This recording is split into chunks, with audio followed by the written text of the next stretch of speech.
Alors maintenant, il est temps de créer ceci, c'est-à-dire un tableau. Un tableau, évidemment, on en a besoin en CSS, en HTML, quand on fait du front-end de manière générale, on a besoin de montrer du contenu, d'afficher des données, et donc le tableau peut être un bon moyen de le faire. Alors, ce qu'il faut savoir sur les tableaux, c'est que c'est des éléments qui sont là depuis très très longtemps. Depuis le tout début de HTML, CSS, on a des tableaux.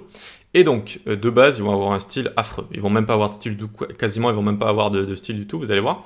Et on va voir ensemble comment styliser tout ça, évidemment. Mais pendant longtemps, en fait, il n'y avait que pour faire une sorte de responsive, pour centrer un petit peu des éléments, on utilisait des tableaux. C'était beaucoup de bidouillage, beaucoup de bricolage. Voilà, il y avait beaucoup de bricolage. Et quand les autres méthodes de positionnement sont arrivées, type Flexbox, CSS Grid, etc., ces bidouillages, du coup, ils ont pris fin, vu qu'ils n'étaient pas super bien compatibles, ils étaient pas, ça fonctionnait pas vraiment bien, d'accord? Donc ce qu'on va se concentrer ici, c'est vraiment sur faire un beau tableau, comment créer un bon tableau, et non pas sur les bidouillages du comment créer du responsive avec un tableau ou ce genre de choses, voilà. Donc on revient sur là où on était, hein, tout simplement, tac, et on va commencer par se créer un tableau de base et on va voir que c'est affreux. Donc on vient ici, tac, tac, très bien, c'est parti. Donc comment ça se compose un tableau? Vu que c'est une balise qui est là, enfin des balises qui sont là depuis longtemps, vous allez voir que c'est un petit peu pompeux, mais on s'y retrouve assez vite au final. Donc pour créer un tableau, il faut créer une balise HTML table, comme ça. Ok. Ça, c'est le container. Ensuite, on a envie d'avoir des titres à un tableau. Vous savez, chaque colonne va avoir un titre tout en haut. Donc les titres seront réunis dans t-head ici. Ce sera le head, ce sera le header de notre tableau, si vous voulez. Ensuite, en dessous, on va avoir un tr pour table row, pour ranger, d'accord? Donc ici, ce qu'on va faire, on va faire table row ici, d'accord? Donc tr est égal table row. Vous allez voir parce qu'il y en a beaucoup de petites balises comme ça. Donc tr, ok, et dedans on va y avoir des th. Th pour table heading ou heading, oui, table heading. Et donc ici on va mettre titre 1 par exemple, tac, et on va faire maj alt flèche du bas, tac, tac, tac, tac, pour en avoir 5 en tout. Hop, hop et hop. Ok, donc là on a le head de notre tableau, vous voyez, donc tout en haut, et ça représente ceci là, ce qu'on va styliser plus tard, c'est-à-dire tous les titres qu'on a ici. C'est le header de notre tableau. Ok, très bien. Un header, c'est bien, mais ensuite il faut du contenu. Le contenu, on vient en dessous et on vient faire t-body comme ça. T-body, ça va être le corps de notre tableau entre guillemets. C'est là où on va avoir tous les contenus liés au titre juste ici. Donc on fait un tr pour encore une table row, ok, comme au-dessus on fait une table row. Cette fois ce ne sera pas des th à l'intérieur, ce sera des td comme table data, si je dis pas de bêtises. Contenu, et on fait maj alt flèche du bas, 1, 2, 3, 4, 5, autant qu'on a mis de titres en fait. Et regardez, en fait ça vient se mettre directement sous les titres ici. Chaque fois, ça va être le contenu, voilà. Et donc, ensuite, on peut en mettre autant qu'on veut, ici, des tr, tac, c'est-à-dire on peut faire des rangées autant qu'on veut. On va mettre 4, par exemple, pour commencer. Et ça ressemble à ceci, un tableau de base. Quand je vous disais que ça ressemblait pas à grand-chose, voilà, c'est juste qu'on va avoir les titres qui se mettent au-dessus et le contenu qui se met en dessous, mais sinon, il y a vraiment pas grand-chose, quoi. Donc, comment faire pour styliser tout ça? Eh bien, on se retrouve dans notre style CSS ici, très bien.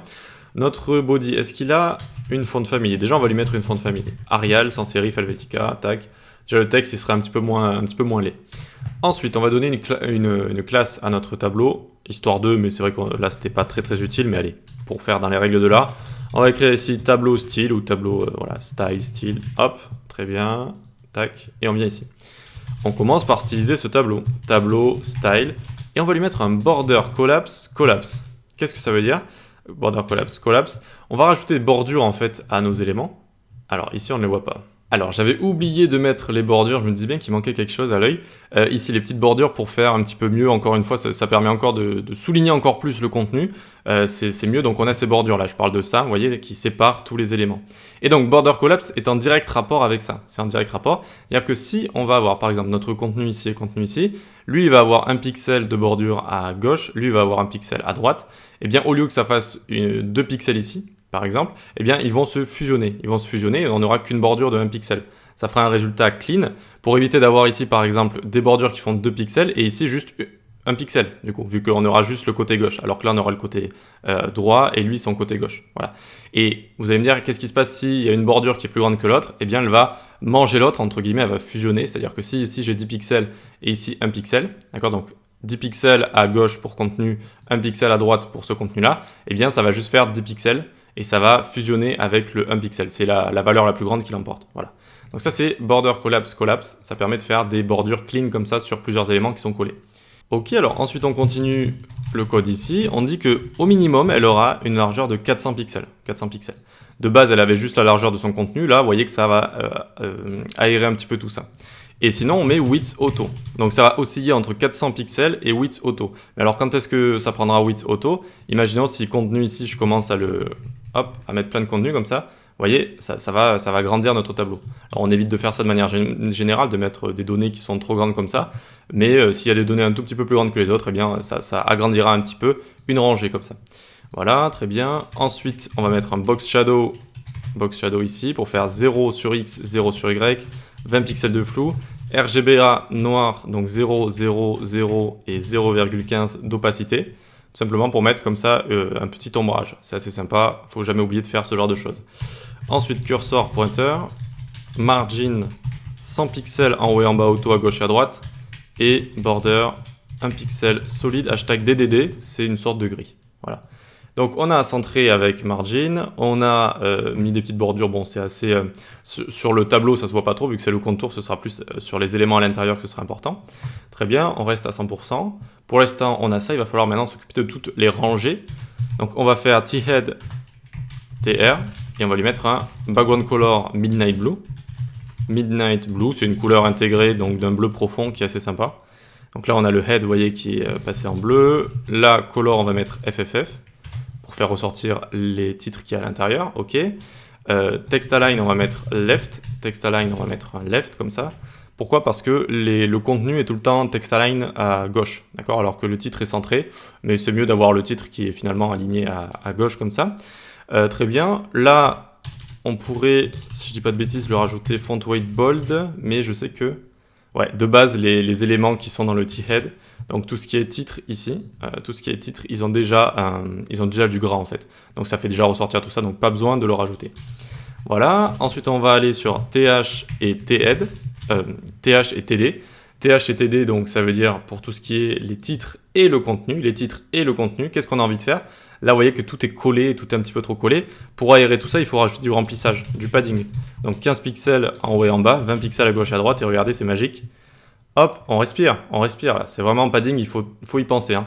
C'est comme un petit peu box shadow, ça permet de faire ressortir tout ça. Padding, ça permet de rajouter du contenu, comme ça, de faire respirer. Ça fait partie des propriétés qui sont intéressantes à pas oublier.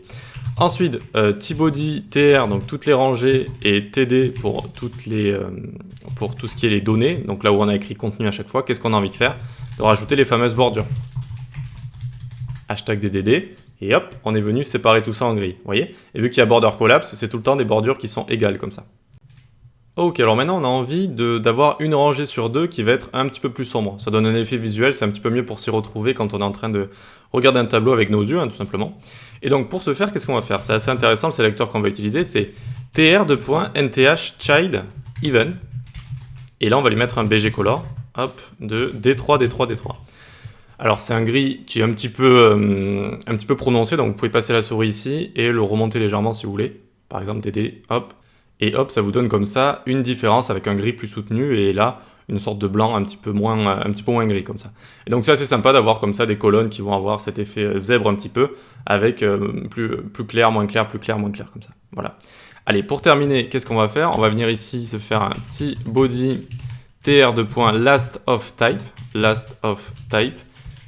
Et on va mettre un border bottom de 2 pixels solide midnight blue. Voilà. Et ça va prendre la dernière rangée, en fait, la dernière table row, et lui mettre un border bottom comme ça en bleu directement. Alors pour ce qui est au-dessus, NTH child, donc ça prend en fait tous les TR qu'il va y avoir. Donc tous les TR qu'il va y avoir dans notre body ici. Et pour tous ceux qui sont even dans le DOM, donc là ici par exemple c'est le premier, lui c'est le deuxième, donc le deuxième hop il est colorisé, lui c'est le troisième, lui c'est le quatrième, donc hop il est colorisé. Vous voyez, donc even c'est ça que ça veut dire, c'est tous les chiffres pairs dans l'apparition dans le DOM.